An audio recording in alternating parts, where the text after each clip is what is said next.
Hey everyone, welcome back to my channel. So today I'm going to be doing something a little different. I'm trying to explore different categories of videos that I enjoy doing outside of makeup. So today I want to read to you some scary stories. So I found this thread on Reddit about just scary, creepy stories. It asks for true stories. So I'm assuming that the stories in this thread are true, but it is on Reddit and the title is Serious Reddit, what's your most disturbing, scary, or creepy true story? So I'm gonna be reading these off to you and I hope you enjoy them. I hope they creep you out a little bit. I do just want to say that right before I was about to film this video, like I had everything ready, set up, I was getting ready to record, my power went out. So that's kind of creepy, but it is storming. My power does go out frequently when it storms because I am in Florida and we have crazy storms, but it's back on now. So if you want to hear some scary stories, then please keep watching. Okay, so like I said, I'm gonna be reading these off of my phone on Reddit. Let's see, what's the first one here? So this is by Soup for Brunch.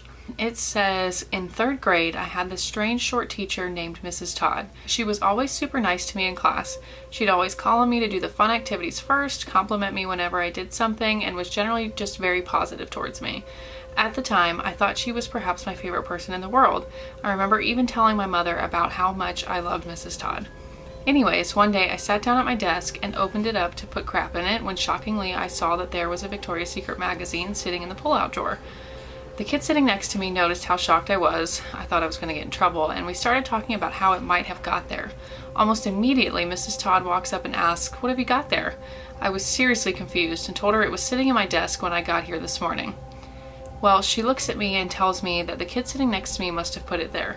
She kept repeating that statement over and over again, to him and me both, until I finally admitted that I guess he could have put it there. Maybe a few days after that, she approached me after class to tell me about this special field trip I could go on if I kept doing good in class. It would be a trip with just her and I to the Gulf of Mexico for the weekend. I remember being really excited about it at the time.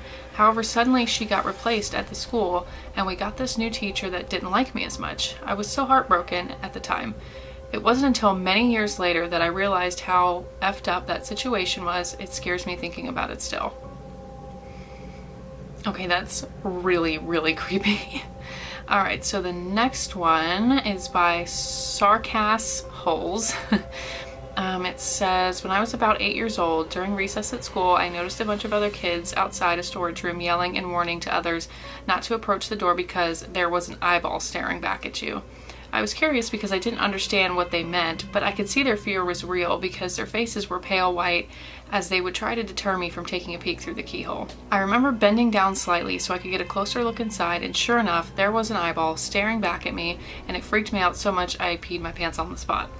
It was only later in the day, after I had ended up at the nurse's office because of the commotion us kids had created, that a janitor had to go into the room to inspect what this whole mess was about. Turns out that someone had placed a mirror against that door and the eyeball we were seeing was our own reflection. Okay, that one really wasn't that creepy, but whatever. The next one is by Consumptive Mary Jane. When I was 7 years old, I was walking to my babysitter's house all by myself. She only lived a block from the schoolyard. I'd done it all the time. This car pulls up beside me on the road, and the driver keeps gesturing me to come closer and shouting, "Come here, come here." I'm frozen on the sidewalk and shaking my head no while my knuckles turn white, clinging to my backpack. All he says before driving off is, "Stay away from Christina," and then I never saw him again. Christina was one of my on-again, off-again friends in grade school, along with another girl who alternated between hating me and being buddy-buddy. I had completely forgotten about it after a while and went on being on-again, off-again with both of them. In 5th grade, the other girl invited me to the pop machine in the back hall at lunch. Cool, okay. Quality time with a girl I've known since I was a baby, sure. We get back to the classroom and Christina tells me that people were playing with my lunch and hid my stuff, but she was nice enough to bring it back for me. I'd started drinking the pop I'd brought for lunch and something was really off. I spit it out and ran for the water fountain to rinse my mouth out. Turns out Christina and her sister had topped up my drink with Lysol. If I drank much more, I probably would have been stupidly sick. The police were called and a restraining order was put on both of them. It was delightfully ineffective, however, because the school was so small, there was no separate class to put them in. They got 3 and 4 day suspensions. I have no idea if the two events are related, who that man was, or how he knew how bad Christina was at the time, but that memory sticks with me to this day. Okay, that one's a little creepy because when I think about it, like, you know, when I was still in grade school, we had drama, but I would never like put Lysol in somebody's drink, especially being the age that I am now, like knowing that that could potentially be very dangerous. Okay, so this next one is MS Tibbs 13. I was around 11 years old and I woke up in the middle of the night to a man straddled on top of me with his hand over my mouth and nose. Okay. He told me to roll over and not scream. I rolled onto the floor and tried to scream bloody murder. I say tried because when you are truly terrified, it can take a second to find your voice. My mom heard me screaming and came in and fought with the guy. He was at least 6 foot and she was about 5'3", and scared him enough with the fighting and screaming that he took off out the window he had come through. Never did catch him. Okay, that one really freaks me out because it's just like so real that someone can just break into your house and do that and then never be found. Okay, so the next one is by Hey Look, It's a Tyler.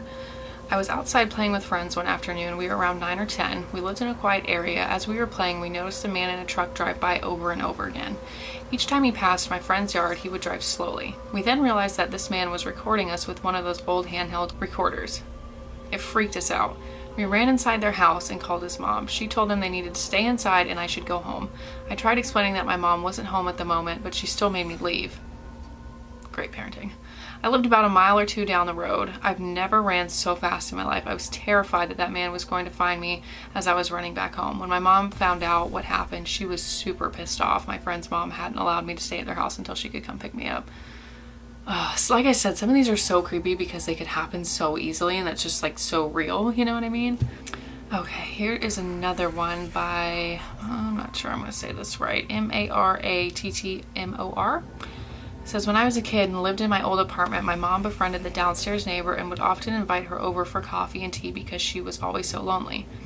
A few weeks went by without hearing from her, so we both go downstairs and knock on the door. It was like a movie where when you knock, the door slowly crept open as if it had been that way for a while. We walked inside and found her in the bathtub covered in blood and the smell was disgusting. Apparently the lady's girlfriend left her and she couldn't handle the pain. My mom's way of comforting me was, don't worry, Mark. She was our friend, so she won't haunt us. Gee, thanks, Mom. That one's kind of funny. Okay, so here's another one by Shadowblade911. I have sleep paralysis a lot and most of the time they aren't people. I've had a thing with the body of a dead and rotting woman with a snake's lower half on my ceiling. I've had shadow people watching me. I've had demons grab me and shake me while yelling at me about how the darkness will remain eternal and light will fade. And I can't count the number of times I thought my friends or family members were standing in my doorway watching me panic as I couldn't move. Okay, so that's another creepy thing. Like sleep paralysis, I've never experienced it myself, thank God, knock on wood. But I've read about it and that just seems like so scary. Okay, and here's another one by Nappy Boy 28. It says, my wife and I stayed at a small rental property in Bath, UK this spring. Whilst in bed, I heard the gate to the property right outside of our bedroom window open and close quietly.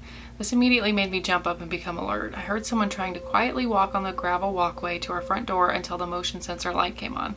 I saw a person's shadow dart against the wall outside of our room and instantly went into attack mode. I ran into the kitchen and grabbed a knife from the wooden block and stood at the front door ready to pounce. It was silent for way too long, and then I heard someone running away and the gate slam.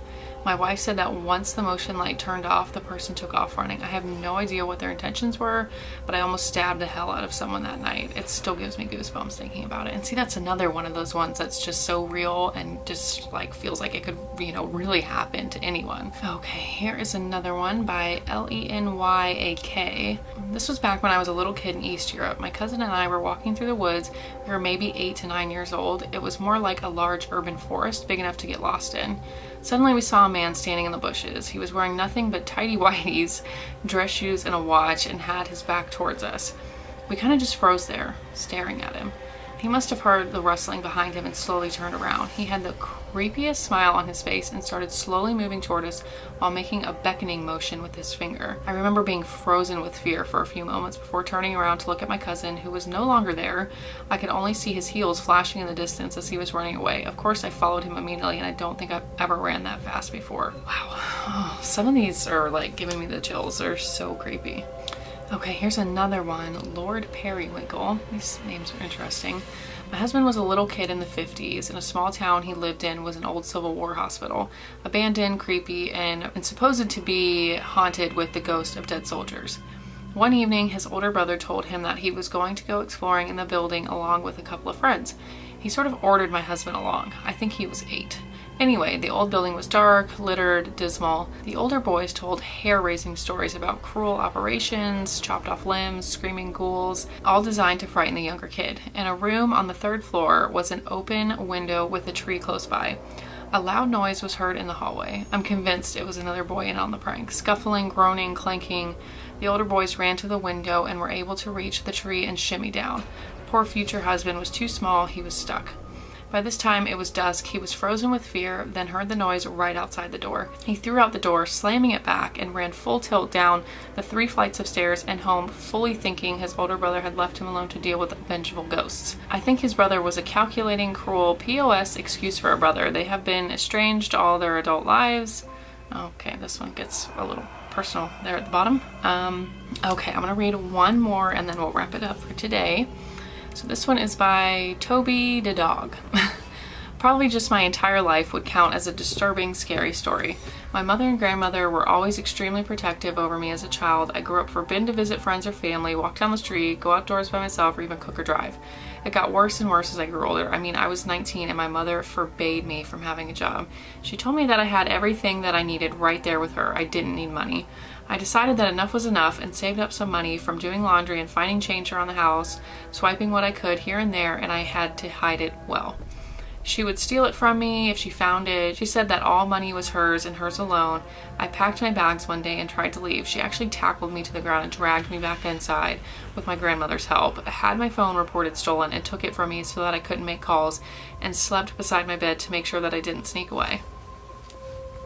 Okay, that's weird. She took me to church one day and had the demons blessed out of me for 3 hours solid. No one would help me. She had them all convinced that I was nuts and needed help. She even recruited a cousin on my next attempt weeks later when I actually got a bus ticket to come and trick me into the car. Cousin told me that she was protecting me, helping me, but she wanted to talk to me first, shut the car door on me after I got in. It had a child safety lock on it. They drove me home and kept me isolated for a solid year before I could get help. Some of the relatives even parked their cars in the driveway for a while to keep me from leaving. What? Oh my god. Oh, and it looks like somebody commented and was like, we need the rest of the story. How did you finally get away? And then Toby The Dog commented back and was like, it was a combination of several things. I gained her trust back over time, got access to my phone again, and was able to get into contact with a guy that I knew, really nice guy, who I was strictly forbidden from talking to. He was the devil. He promised to help me get out. This was hard because she wouldn't even let me get an ID or anything, claiming that I'd use it to leave her. We couldn't contact the police. She once told them that she had papers somewhere that said I was her custody and I was mentally insane, and they left me with her. Freaking Alabama. He, combined with a more trustworthy cousin, managed to help me save up some money in secret and sneak out to a waiting taxi one day in a grocery store. Guy and I flew to Idaho, where he had some family willing to help me, teach me how to drive and live on my own, and I haven't looked back since. Now I get daily calls, messages, and texts from my mother saying that I'm killing her and my grandmother, that they're dying without me. Funny thing is, I've seen pictures of her and she looks like she's lost half her body weight. She's a walking skeleton. Bonus, I found out later that she had access to nearly every single account that I made online for anything and has been stalking me for years in secret, sometimes using my name. She's also tried multiple times since I left to get into my PayPal account, but it locks her out and sends me a message. Oh my god. That is terrifying that your own family is holding you hostage. I think that's more terrifying than somebody you don't know holding you hostage. Okay, so I think that's all the stories I'm going to read today. I don't want to make this video too terribly long, but please, please, please let me know if you enjoy stuff like this. I want to actually start sharing some of my own paranormal stories. So I'd like to start doing some paranormal story times. Just like I said, leave some comments, give this video a thumbs up. Let me know if you like this kind of content, because I like doing makeup. I'm still going to do makeup videos, but I like to do some other things as well. And if you wouldn't mind, please take a second to subscribe to my channel. I would really, really appreciate it. It helps me out a lot. So hit that button down below, and you can even hit the notification bell. That way you get notified when I upload. And once again, thank you so much for watching, and I will see you in my next video. Bye.